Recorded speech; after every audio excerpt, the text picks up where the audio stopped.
Yesus Sang Pendoa.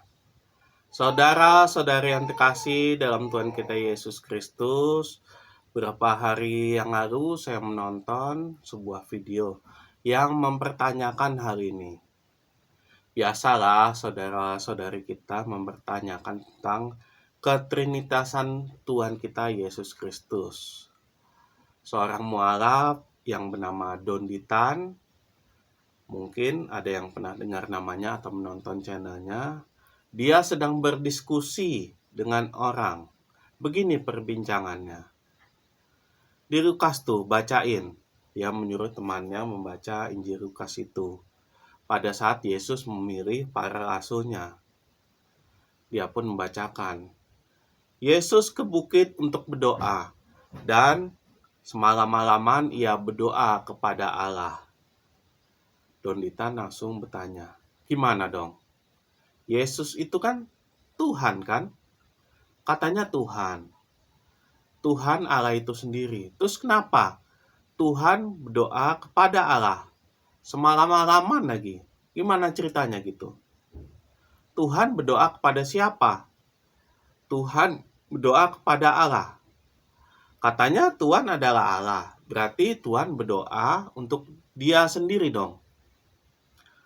Atau memang Tuhan bukan Allah, cuman Allah biasa, seorang nabi biasa. Saudara-saudari yang terkasih, menjelaskan hal ini memang agak susah ya. Ditambah kalau pemahaman kita tentang Trinitas, kitab suci atau kekatolikan kita terbatas. Saya pun tidak berani menjawab hal tersebut. Takut salah menerangkan.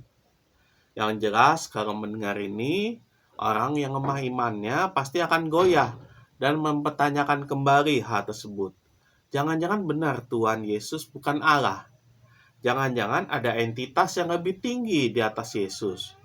Harusnya dia tidak perlu berdoa kepada dirinya sendiri kalau benar dia itu Allah.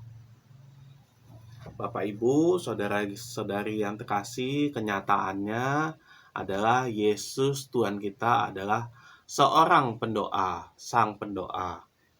Dalam berbagai perjalanan hidupnya atau sebelum dia memulai momen penting dalam hidupnya, Tuhan Yesus selalu berdoa. Saat dia dibaptis, Tuhan Yesus berdoa. Saat dia akan memilih 12 rasulnya, dia berdoa. Saat dia bertransfigurasi, menampakkan kemuliaannya di gunung, dia berdoa. Dan sebelum dia menderita sengsara, dia juga berdoa di Taman Getsemani. Dan pada bacaan Injil hari ini, Yesus juga berdoa untuk murid-muridnya. Namun tidak hanya dalam momen-momen penting ini saja, Yesus berdoa. Bahkan dalam kehidupan sehari-hari, dia juga berdoa.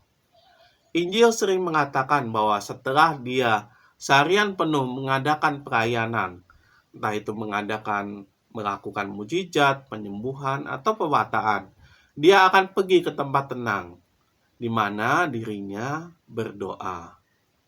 Ini menjadi sebuah kekhasan dan sebuah karakter dari Tuhan kita Yesus Kristus.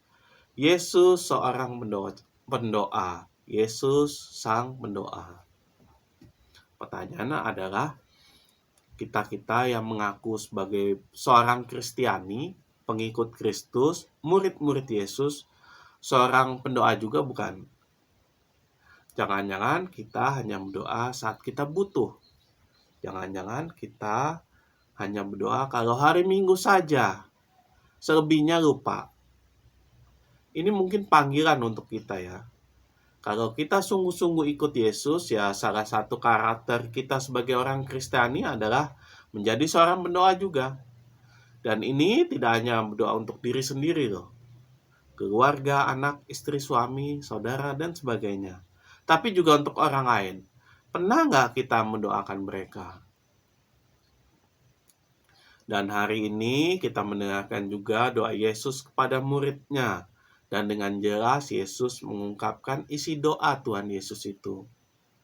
Cara khusus yang kita dengarkan hari ini yang disebut sebagai doa Tuhan sebagai Imam Agung, yang ada di Yohanes 17.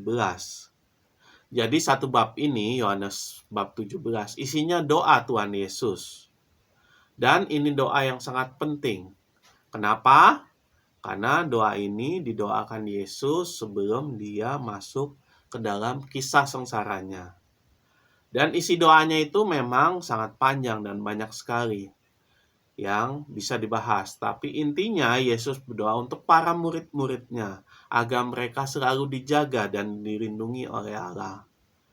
Ya, kalau di zaman sekarang ini seperti doa seorang orang tua lah untuk anak dan cucunya sebelum dia meninggal dunia. Hari ini Yesus mendoakan para muridnya supaya mereka dapat menjadi satu sama seperti dia, yaitu Allah dan Tuhan sendiri.